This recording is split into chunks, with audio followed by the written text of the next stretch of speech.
Hello, everyone. Uh, my name is Cole Turner, and today I'm going to be presenting Renderless, creating performant layouts. And just a little bit about myself. I'm a UI acquisition engineer at Netflix, so that means I get to work on the awesome sign-up flows and the landing pages that hopefully gets you to sign up for an account and become a member. Before that, I was at PayPal, where I worked in checkout, and just been in startups for a little bit over a decade. And why that matters is because when you're in the business of finance and streaming, you really want to make sure that you're meeting all of your customers' needs, whether they're a 4G user in the United States or a 2G user in India. We all don't have the same sort of souped up iPhones and awesome connections that we do here. And what I love about working at Netflix is we have dogs at work policy, so you can bring your dog to work, and I love that. Mine's in the middle, by the way. For me, it's just super awesome and kind of makes my productivity go through the roof. So I wanted to create this dog application because I love dogs so much. I just want to sit there and scroll through it all day. You know, I like fluffy dogs, dogs with floppy ears, pointy ears, even ones with funny glasses. And so I built this application, and it uses what's called a masonry layout, which is super great because you can load elements of different sizes, and they fit well together. And it uses infinite scroll so that you can just keep going through the website to see more dogs. And it was awesome. I pushed it to production, and oh no, wait, this is actually what our users saw. Because the trouble with infinite scroll is after about 2 or 3 pages that the browser couldn't accommodate any more DOM elements or things held in memory. The users' browsers were crashing because they were using low-end Android devices and Chromebooks and things that weren't optimized to load 10,000 DOM elements. And what I learned through that is that not everybody has a souped-up MacBook Pro with 64 gigabytes of RAM like I do. And that's bad because if your website crashes, it's pretty much game over. Your users will find a better experience. And that's why I'm here today, because I want to say that React developers, we worry too much about avoiding re-renders. We're constantly optimizing for should component update and making sure that, you know, why did you update, minimizing that. But I think rather than worrying so much about state changes, we need to worry a little bit more about how much we're rendering. So how much are we sending to our users? How much are they actually using? And what can their browser accommodate? What is accessible? Because if you're sending more to the user than they actually need, and they never get to that, what's the point? And if it crashes their browser, it's game over. So I put together this little game called Rendering Jeopardy. And the topic today is things that makes your layout slow. So I'm going to need your involvement and your help with this. Can anybody tell me for $50? By the way, there's no cash. For $50, what makes your layout slow? Just shout it out. Images. I heard images. I heard something, and it was actually DOM mutations, if it'll show up. There we go. DOM mutations are super expensive in React because when you render a lot of changes, it has to diff the virtual DOM, which means it's calculating all these properties that have changed. And it needs to synchronize that back to the browser so that it can flush those actual changes. And when it synchronizes the new DOM tree, it's inserting and pulling out nodes that have changed. So like if you change a tag or it thrashes, then it'll completely replace the element with a new one. All right, for $100, what makes your layout slow? Animation? Pretty close. We're looking for style calculations, which is kind of similar because animations come with style calculations. And it's expensive because the browser has to calculate the box model. Earlier, we heard a talk about get bounding client rect, which is a super neat API for getting how large an element is. And when the browser does that, it's actually painting the element. It's positioning it. It's figuring out where it belongs on the page. And here's where a lot of layout lag is observed by your users because when it does a style calculation and it's painting it. Certain layouts can be a little bit slower than others. There's a really good article where it says, like, for example, CSS floats can be 14 milliseconds to paint, whereas Flexbox is only 3. And that's in the grand scheme of things, that's a huge performance savings. I'm going to just skip ahead. The next one is layout thrashing. So layout thrashing is when it does all of these in tandem. So it's diffing the DOM, it's calculating the style, and it's performing all these mutations so quickly that the lag is perceivable, and it's on a massive scale. So imagine like 100 elements repainting at the same time.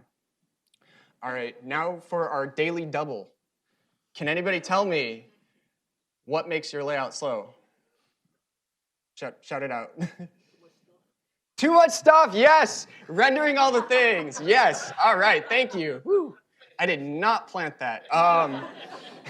So rendering all the things is kind of slow because when you render everything, it has to do all of these DOM mutations, it has to do all of the style calculations, and it's thrashing everything at once. And I call this rendering jeopardy not just because it's a game, but it also jeopardizes the performance of your app and the success of it moving forward. And when you're in the business of streaming, finance, or even putting blog posts up, you want your users to have that accessibility and not to crash. So going back to my application, I looked deep down into like how it was performing, and I found that for 500 dogs, we were actually rendering 2 DOM nodes per dog. And so we were rendering over 1,000 DOM nodes. And among those 500 dogs, at any given time, only about 24 were visible. So when you're only showing a subsect of your layout, why show things that they might never see? Why render it? Why incur the network cost of it? So that's why I'm here today, to talk about rendering less. And what that really means is create less elements. Render the viewport only the things that the user is seeing at any given time. Don't bother with the stuff that they're never going to reach. You can get a performance gain by getting rid of the stuff that they've already seen. And why the viewport matters most is as the sort of browser goes through, the viewport changes location in the page, that is what the user is seeing. And that's all you can actually gain that performance by rendering only that. So imagine those 500 dogs only rendering those 11. Minimizing the style calculations, because we're rendering less, we're not thrashing the layout as much. We're not calculating those styles, so it's a little bit of a performance gain there too. And by doing all this, we avoid the browser from reflowing and painting. If you can imagine 14 milliseconds or 15 times per second, that's a lot of time to save, and the perceivable lag will go down quickly. This is through a technique called virtualized rendering. It's been mentioned a couple times today, which is super awesome because I don't hear about it much on the job. And you can use utilities like React Window and React Virtualized to do that. Yesterday, there was a really great talk by Christina about Lighthouse, and she mentioned this really cool API called Intersection Observer, and I just learned about that for the first time yesterday. It's so cool because you can actually render using that API only the stuff that's about to come into the viewport. Pretty cool. So here is what a viewport sort of virtual rendering looks like. As you can see, dogs are coming into the viewport, and as they do, they are rendered by the browser, and as they exit the viewport, my component is de-rendering them. So it's flushing the virtual DOM, and they're no longer being kept behind in the browser. And we do this with enough margin for scrolling so that it gives the browser enough time to paint those elements. So the user, when we do that technique, we actually can render 2,000 dogs with only 100 DOM nodes. That is like a massive amount of performance gain. And even though there's 200 or 120 dogs visible, we're still having that same scale of two nodes per dog, but this time it's only what's visible. It's fast, it's beautiful, and it's exactly as we designed it. Because we see the web as we designed it, we want our users to see that as well. Now, I do have one more thing, and I know the question that's on everybody's mind today. Cole, I know we can render twice as many dogs. And you're right, because we can render 500, 1,000 dogs. This is a bigger monitor. So we can render 1,000 dogs, or 500, sorry, using 1,000 DOM nodes, and you still have that same 2x scale. So you're at the mercy of the browser at this point. So you're kind of getting that full advantage of whatever resources are available. One more thing before I go, I just kind of want to recap. Render less things fewer times. Don't send everything to the browser that your user might not see. Give the browser exactly what they're viewing at any given time.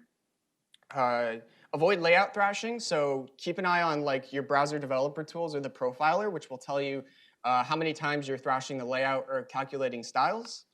And lastly, but most importantly, don't make my mistake. Test on low-end devices. Don't wait for it to get to production.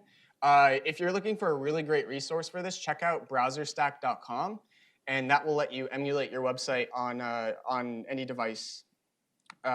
Thanks so much for listening. If you're interested in more, I put together a couple of resources that can guide you further through this. Definitely check out CSS triggers to see what animations or things you're doing that's causing your users to lag or crash. And Google put together this really great article about avoiding large, complex layouts and layout thrashing. Lastly, if you want to check out more pictures of dogs, follow me on Twitter. Thank you.